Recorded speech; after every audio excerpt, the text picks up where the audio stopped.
Good afternoon student.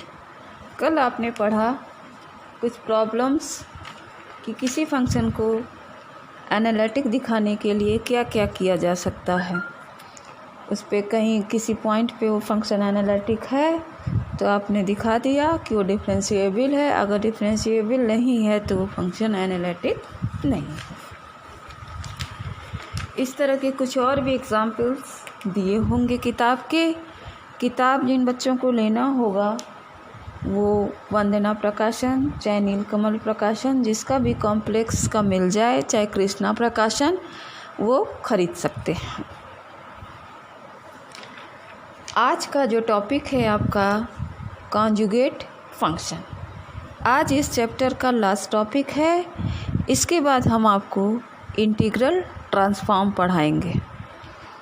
Conjugate function किसे कहते हैं? डेफिनेशन दिया हुआ है कि एफ की value u plus I V हो, इज़ एनालिटिक हो एंड u भी satisfy Laplace equation. Laplace equation होता है del square phi is equal to 0। Then u and v are called conjugate harmonic function या सिंपली कॉन्जुगेट फंक्शन। यानी कि F जो होता है अगर लाप्लास इक्वेशन को सेटिस्फाई करे तो हम कहेंगे कि वो कॉन्जुगेट फंक्शन है। नेक्स्ट टॉपिक है आपका harmonic function. Any function of X Y which possess continuous partial derivative of the first and second orders and satisfy Laplace equation is called harmonic function। तो इन दोनों को पढ़ने के लिए पहले आप पढ़ लीजिएगा कि लाप्लास इक्वेशन पार्शियल की किताबें होंगी आप लोगों के पास, तो देख लीजिएगा कि लाप्लास इक्वेशन किसे कहते हैं। अब आइए लाप्लास इक्वेशन पे थ्योरम है। ये सब बहुत इम्पॉर्टेंट थ्योरम है, अक्सर एग्ज़ाम में आते हैं। पहला थ्योरम है कि F Z is equal to U plus I V is analytic function of Z. Z की वैल्यू दी हुई है X plus I Y. Then U V satisfy Laplace equation. इसको दूसरे तरीके से भी पूछ सकता है। प्रूफ इसका देखिए, फंक्शन की वैल्यू दी हुई है u प्लस आई वी। अगर एनालिटिक है तो आप सी आर इक्वेशन निकालिए। सी आर इक्वेशन जो होता है वो 1 और 2 के फॉर्म में हमने लिख दिया। अगर फंक्शन एनालिटिक है तो सी आर इक्वेशन सेटिस्फाई होता है। इसके बाद 1 और 2 को पार्शियली डिफ्रेंशिएट कर दिए x और y के रेस्पेक्ट में और दोनों को ऐड कर दिए। ऐड करने के बाद हमने देखा कि टोटल वैल्यू 0 आती। Del square U by del X square, del square U by del Y square, यही आपका लाप्लास इक्वेशन है। इसको आप लिख सकते हैं डेल स्क्वायर यू, इसकी वैल्यू 0। फिर आप इक्वेशन 1 और 2 को partially with respect to y और x के फॉर्म में पार्शियली डिफ्रेंशिएट करेंगे और इस बार सब्ट्रैक्ट कर देंगे।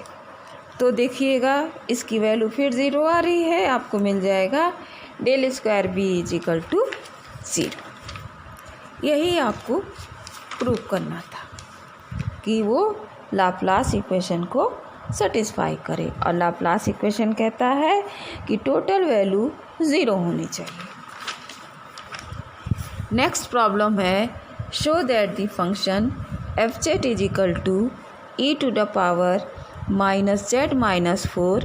जेड की वैल्यू नॉट इक्वल टू 0 दी है, एफ ज़ीरो की वैल्यू 0 दी है जब फंक्शन एनालिटिक नहीं है। At a point z is equal to 0।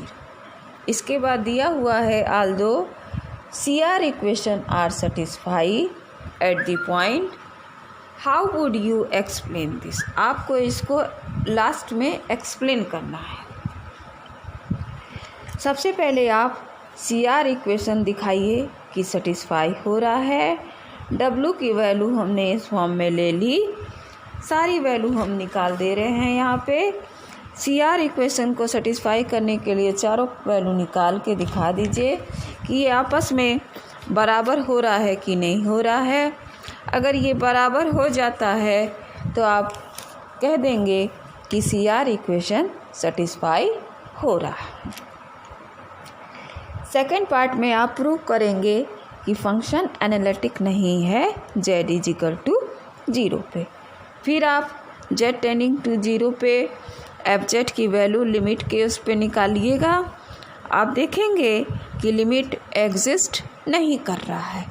जब लिमिट एग्जिस्ट नहीं करता है तो फंक्शन डिफरेंशिएबल नहीं होगा, और डिफरेंशिएबल नहीं होगा तो वो एनालिटिक नहीं होगा।